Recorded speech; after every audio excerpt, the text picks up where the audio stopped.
Viveka Chudamani, Part 7. In this way, he discriminates between truth and untruth, and in doing so, discovers the true self. With the eye of illumination, he obtains actual realization of the self and experiences this eye as the indivisible knowledge of Absolute Brahman. Thereby, he destroys the veiling power and the false knowledge and other sorrows that have been created by the projecting power, just as the fear of a snake falls away as soon as one perceives the reality of the rope that one took to be a snake. Being freed from these ills, he obtains abidance in a state of perfect peace. Thus, only when one obtains realization of the supreme identity through Nirvikalpa Samadhi will ignorance be destroyed without vestige and the knot of the heart loosed. How can there be any seed of samsara still remaining in the liberated soul who has realized the supreme identity with the utter destruction of the forest of ignorance by the fire of knowledge of oneness of self and Brahman? He has no more samsara, no more rebirth and death. Therefore, the discriminating soul must know the Atma Tattva in order to be freed from the bondage of samsara. All forms of creation and imagination appearing as you, I, this, etc., are a result of the impurity of the intellect. They seem to exist in the absolute, attributeless, supreme self, but in the state of absorption, samadhi, and experience of Brahman, they cease to exist. Also, the self seems to be divisible owing to differences in the vehicles, but if these are removed, it shines single and complete. Perpetual concentration is necessary in order to dissolve these differentiations in the Absolute. The wasp's grub that renounces all activity and meditates constantly upon the wasp become a wasp. And in the same way, the soul that longs for Brahman with one pointed meditation becomes the Supreme Self through the power of its meditation and perpetual abidance in Brahman in the absolute stillness. So persevere constantly in meditation on Brahman, and as a result, the mind will be cleansed of the stain of the three gunas until it becomes perfectly pure and resumes its state when it is ripe for dissolution in Brahman like salt in water. It is like the gold being cleansed of its alloy and returning to the purity of its true state through being put in a furnace. Only in such purity of mind can Nirvikalpa Samadhi be obtained, and therewith the essential bliss of identity. Through this Samadhi, all the knots of the Vasanas are loosened, and all past karmas destroyed, so that the light of the Self is experienced without effort, inwardly and outwardly, and at all places and times. Thus, the subtle Brahman is experienced in the single and subtle mental mode of Samadhi by those of subtle intellect, and in no other way. By no gross outlook can it be experienced. Similarly, the sage who has inner and outer senses controlled in solitude and equanimity obtains experience of the all-pervading self through perpetual concentration, and thus getting rid of all mental creations caused by the darkness of ignorance becomes actionless and without attributes and remains eternally in the bliss of Brahman himself. Only he is liberated from the bondage of samsara who, having obtained Nirvikalpa Samadhi, perceives the mind, senses, and objects, the ears and sound, etc., to inhere in the self, and not he who speaks only from theoretical wisdom. Brahman can be clearly experienced without any barrier only through Nirvikalpa Samadhi. For apart from that, the mental mode always fluctuates, leading from one thought to another. Therefore, control the senses and mind and abide firmly in the self. Utterly destroy the darkness of ignorance and its cause through experience of the one self and abide ever as the self. Reflection on truth heard is 100 times more potent than hearing it, and abiding in it is 100,000 times more potent than reflection on it. What limit then can there be potentia obtained through Nirvikalpa Samadhi? Restraint of speech, not accepting anything from others, conquest of desire, renunciation of action, continence, and solitude are all aids in the early stages of the Samadhi Yoga.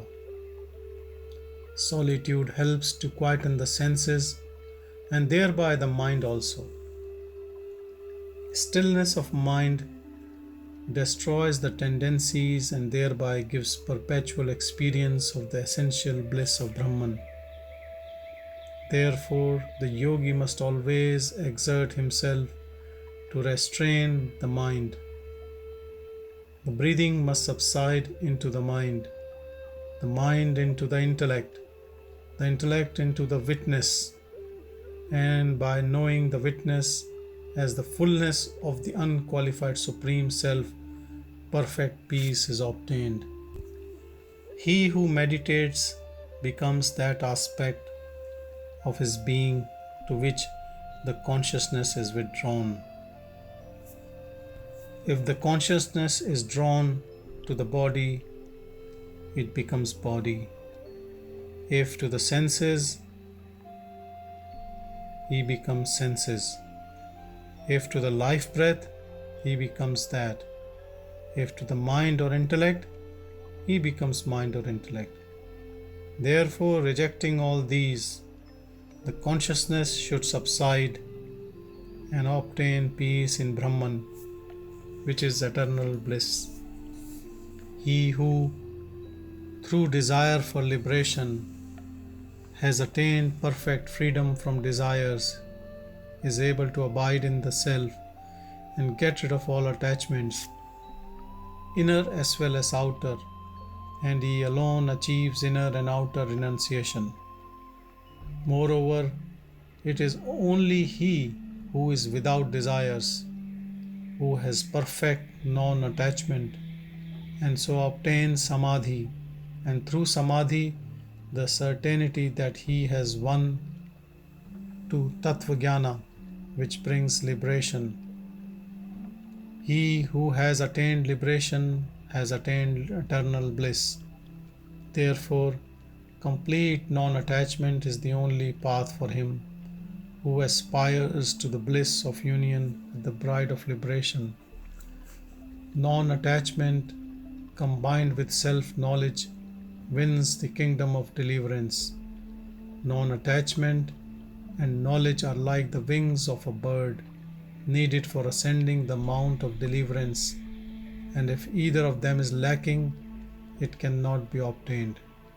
Therefore, renounce the desire for things, which is like poison.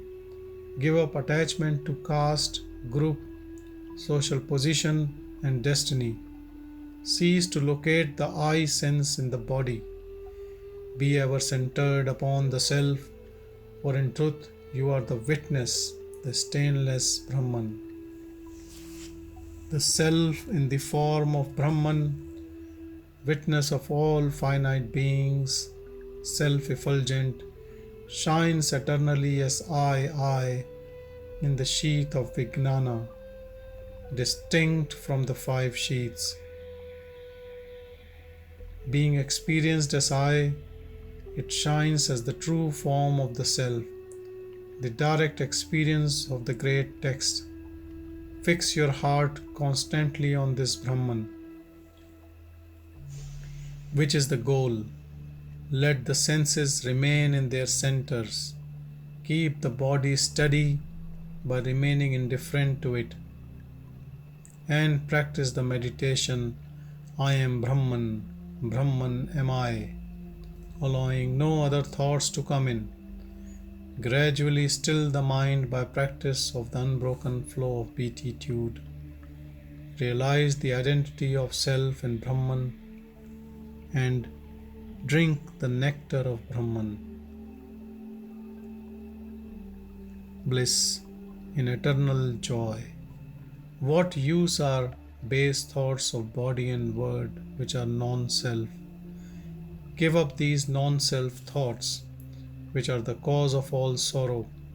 Hold firm to the Self, the seat of bliss, as I, and no longer ascribe to the I sense, to the ego and its attributes. Be absolutely indifferent to them and meditate perpetually on the Self, which is the cause of liberation. A pot, a huge earthen jar for storing grain, and a needle are all separate things, but when they are cast away, there remains only the single expanse of ether. Something which is falsely imagined to exist on the substratum of something else has no reality apart from the real thing, just as a snake imagined in a piece of rope has not. Wave, foam, bubble, and whirlpool, if examined, are all found to be simply water. Pots of various sizes and shapes are nothing other than clay, and in fact are clay. Similarly, you should reject the limitations of body, senses, life breath, mind, and ego, which are merely illusory. Only fools perceive and speak of I, you, it, and so forth out of delusion and folly, being drunk with the wine of illusion, Maya. Even their perception of multiplicity is contained in being consciousness bliss, in the perfect purity of Self, which, as Brahman, shines as one indivisible whole, like the vast ether. All superimpositions, such as body and ego sense, from Brahman down to a boulder, which are perceived as word, are really nothing other than the one Self. They are merely the display of Prakriti and the Self as pure being. The one Supreme Self, unbroken and homogeneous, exists as east, west, south, and north, inner and outer, up and down, everywhere. He himself is Brahma. He himself is Vishnu, Shiva, Indra, gods and men and everything. What more is there to say? Everything from threefold appearance of personal God, individual being, and word down to the minutest atom is merely a form of Brahman. In order to remove the superimposition of mithya, the false, the scriptures declare there is no duality at all. Brahman is one without a second.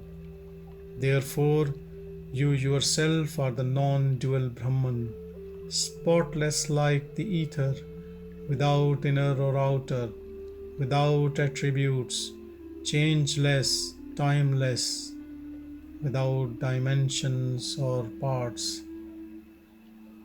What else is there to know? The scriptures declare, so long as the individual regards the corpse of his body as I, he is impure and subject to various ills such as birth, death, and sickness.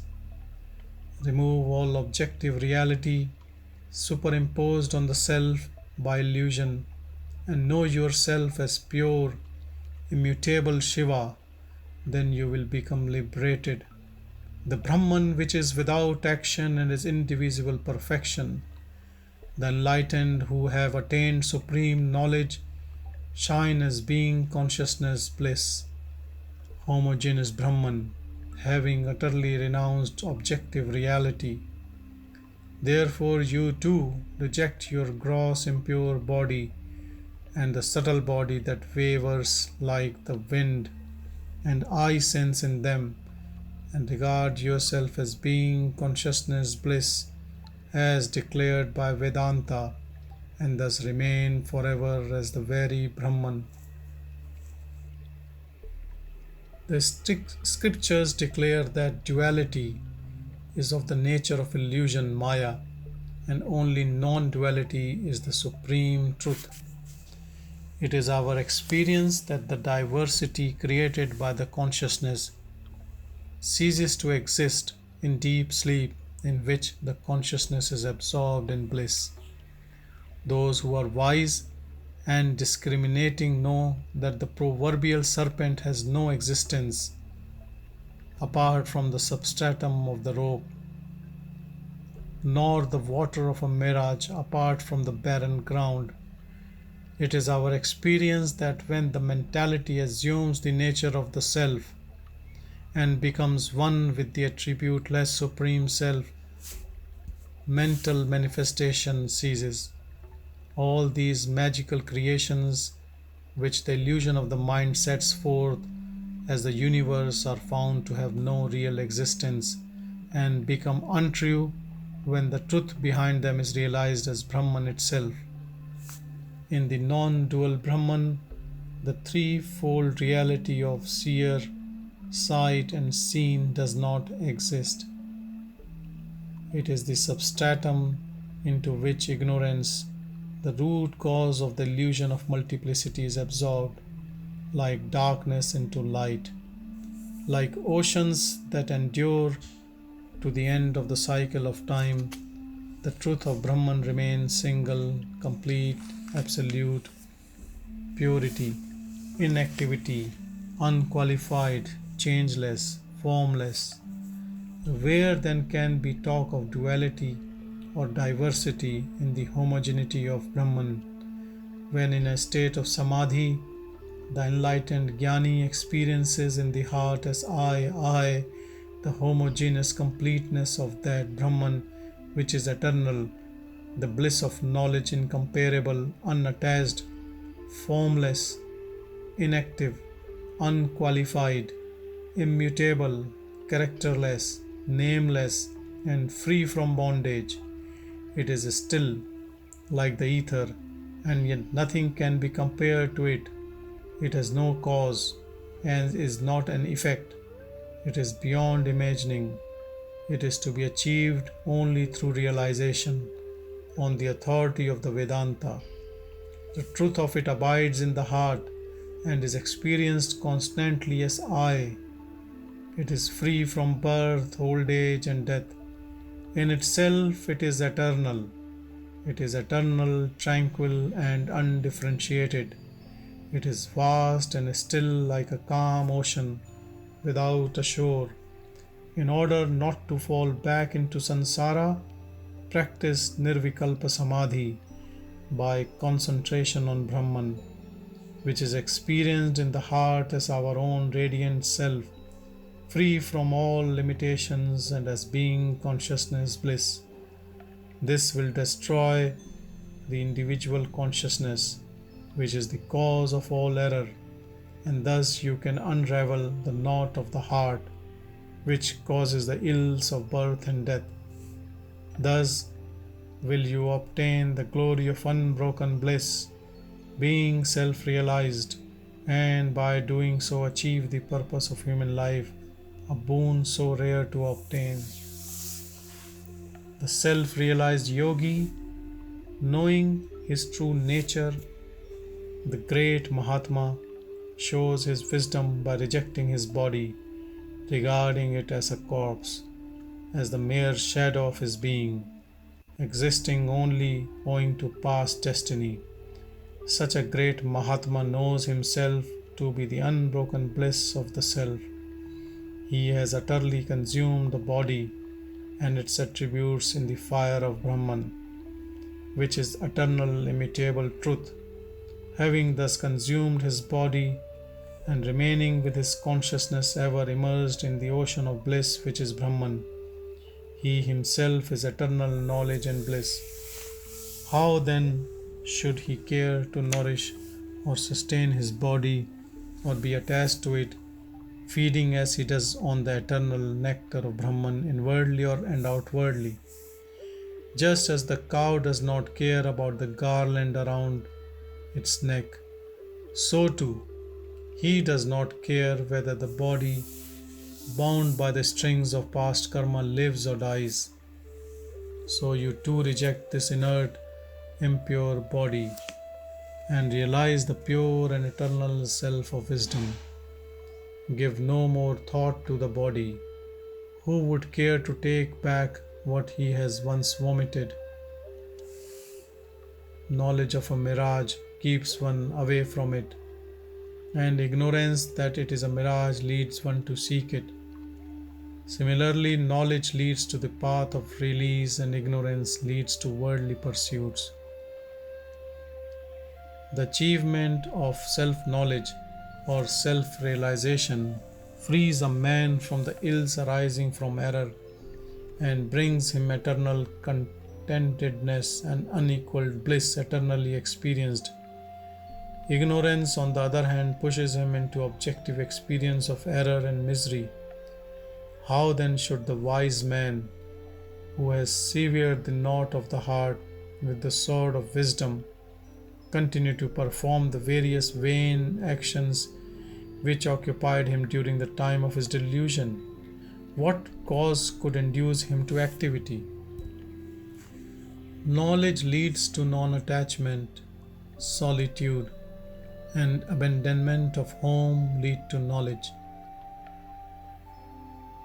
The bliss of self-experience and tranquility results from cessation of activity. If these results are not obtained step by step, the previous steps becomes invalid. The perfection of non-attachment is when previous tendencies to seek enjoyment no longer arise. The perfection of knowledge is when the eye sense no longer pertains to the body. The perfection of solitude is when thoughts subside through perpetual striving and dissolving in Brahman, no longer turn outwards. Do not differentiate between self and Brahman or between word and Brahman. On the authority of Vedas, realize I am Brahman. Attain the pure beatitude of oneness and establish the pure consciousness immovably in Brahman, so that you become dissolved in Brahman. Being ever Brahman, renounce objective reality and let your enjoyments be witnessed or known by others, like the state of sleeping children. Renounce activity and, with the purity of primal being, abide in eternal enjoyment of pure bliss. Although your mind is dissolved and you are like one forgetful of the word, remain ever awake and yet like the one who is not awake. Remain indifferent to the body and senses and outer things that follow you like a shadow. Be one who discriminates, free from the stain of samsara and from tendencies and sense objects. Retain consciousness without thought. Retain form though formless. Have no likes and dislikes in what is experienced at the moment, and no thought of what may happen in the future. Give up all thought of inner and outer and concentrate permanently on the blissful experience of Brahman. Through the power of knowledge, maintain perfect equanimity in the face of all opposite, such as vice and virtue, likes and dislikes, or praise and blame, whether by sadhus or by the wicked. The dedicated sage is like a river emptied into the ocean, untouched by the attack of sense objects, absorbed in the self, and it is only such a one who attains realization while still in the body. He alone is worshipful and reaps the rewards of worthy actions. All his innate tendencies have been destroyed by his knowledge of identity with Brahman, and no renewal of samsara can be ascribed to him. Just as even the most lustful person never thinks of enjoying his own mother, so the sage who experiences the perfection of Brahman never turns back to samsara. If he does, then he is not a sage who has known Brahman, but only an outward turning fool. Identity with Brahman is the fire of knowledge which burns up Sanchit karma, destiny stored up for future lives, and Agami karma, destiny being created in this life. Sanchit karma is destroyed because it can no longer cause birth in higher or lower worlds once the sage has awakened from the illusion of activity in which he harvested merit and demerit through countless ages.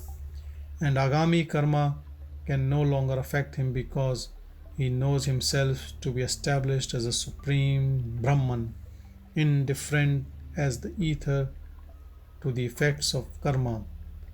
There is ether in a pot containing alcohol, but is it affected by the smell of alcohol? Not at all. Having spoken of the Sanchita and Agami karmas of the sage, it now remains to explain how his prarabdha karma, the part of past karma which is to be experienced in this life, is also a myth. Although ever absorbed in his true state, he is sometimes seen to experience the fruits of his past actions or to take part in outer activity. So people say that he is not free from karma, since he must reap the good and bad effects of past action. Does not the rule that there is fruit of past action where there is destiny, and no fruit where there is no destiny apply to the sage also? They argue, if one shoots an arrow at an animal thinking it to be a tiger, but it later turns out to be a cow, can the arrow be recalled? Once shot, it will certainly have to kill the cow. So too, they say, destiny that started on its course prior to the dawn of enlightenment must produce its effects, so that the sage is still subject to prarabdha karma only and must experience its effects. However, the scriptures declare such prarabdha to be unreal, because a man who has awakened from a dream experience does not go back into the same dream or desire to cling to the dream experiences or the body and environment of the dream as I and mine. He is perfectly free from the dream world and happy in his awakened state, whereas a man who retains any attachment to the dream cannot be said to have left the state of sleep. In the same way, one who has realized the identity of Brahman and self sees nothing else. He eats and excretes, but as though in a dream. He is beyond all limitations and associations. He is the absolute Brahman itself. The three kinds of karma do not affect him in the least. So how can one say that only prarabdha karma affects him? Is one who has awakened still dreaming? Even if it were said that prarabdha karma affects the sage's body, which has been constructed from the result of past karma, that would only affect him so long as he had the I am the body idea. But once that is gone, prarabdha cannot be attributed to him, since he is the self, not born of karma, beginningless, pure, and described by the scriptures as unborn, eternal, and deathless. But to attribute prarabdha to the body, which is unreal and a figment of illusion, is itself an illusion. How can an illusion be born live and dies as reality? It may be asked, why then should the scriptures refer to a non existent prarabdha? It may also be asked how the body can continue to exist through knowledge after the death of ignorance and its effects. To those who are so misguided and under the influence of false ideas, the explanation is given that the scriptures admit that the sage has illusory prarabdha only as a concession for the sake of argument, and not to postulate that the sage has a body and faculties. In him is visible the eternally established state of non-dual Brahman, beyond mental or verbal description and definition, without beginning or end, integral being, consciousness, bliss, stabilized, homogeneous, never to be rejected or obtained, subtle, inwardly and outwardly complete, with no substratum, beyond the gunas, without color, form, or change, as pure being. Nothing at all is to be seen there of what obtains here. It is only by knowledge of this oneness in the heart through Atma Yoga, by renouncing enjoyment and the very desire for enjoyment, that dedicated sages who have peace and self-control obtain supreme deliverance.